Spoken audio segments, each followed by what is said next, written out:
Student onboarding. So this is a really important funnel.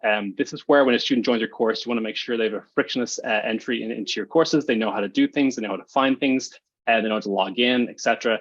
Very easy to implement, kind of similar to what we just did.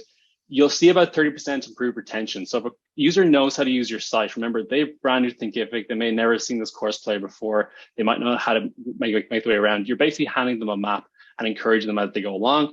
If, like me, you tend to educate through cohorts or say over there's bundles or drip schedules, you can send out emails every week to kind of tell them what's coming up, what to expect, how to get ready, etc. And this is what this funnel is for.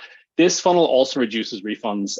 Some of the most refunds I see are from customers who log in and just don't know how to get started. They don't know how to get the wheels turning. This can really help you onboard those customers and reduce your refunds by upwards of 20%. It is the most impactful and most overlooked funnel of them all. Course creators tend to see that someone's bought a course, they're now in Thinkific, my work is done. No, your work's only just starting. So in terms of setting this up, once again, we're going to jump into Zapier.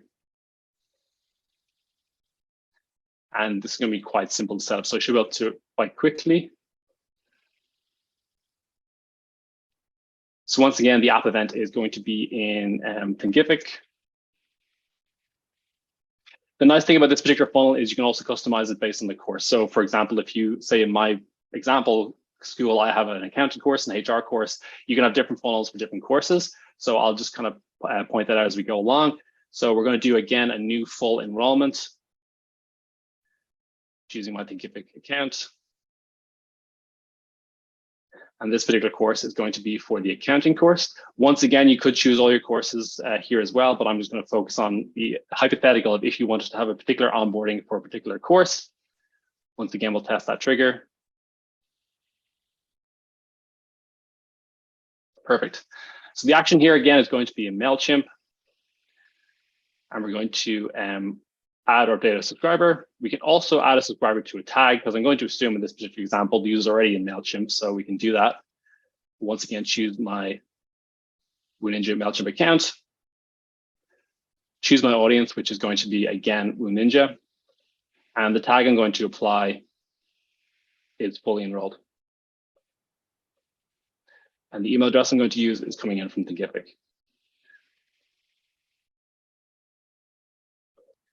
Okay, so just to go over that one more time, what's happening is when a new full enrollment takes place in Thinkific, it's going to be for the accounting course in this particular example, because I'm making an onboarding course or an onboarding sequence or funnel just for the accounting course. We're then going to add a tag in MailChimp, and that particular tag is going to be for fully enrolled. However, if you had a tag that was particular to that course, so for example, they're fully enrolled in accounting or fully enrolled in the corporate onboarding course, you could do that here. It remains the same. Coming back to MailChimp itself, once again, we're going to build out a customer journey. And that particular customer journey is going to be for the accounting course. So once again, I have to reiterate, make sure when you're naming things, give it the most verbose name possible. Use all the characters you can. It makes it really easy to debug. So accounting course onboarding. And the starting point here is going to be when the tag is added. So that tag is going to be fully enrolled or whatever tag you applied in Zapier. I always recommend actually putting in delay at the start here. I usually go for about an hour. When a user first buys something, they're going to be very excited. They're going to get a million emails. They might get an email from Thinkific saying their purchase is successful. They may get a ding on their phone from their credit card being charged. They're going to be distracted. So it's a good idea to come in an hour later and say, "Ooh, you've made it.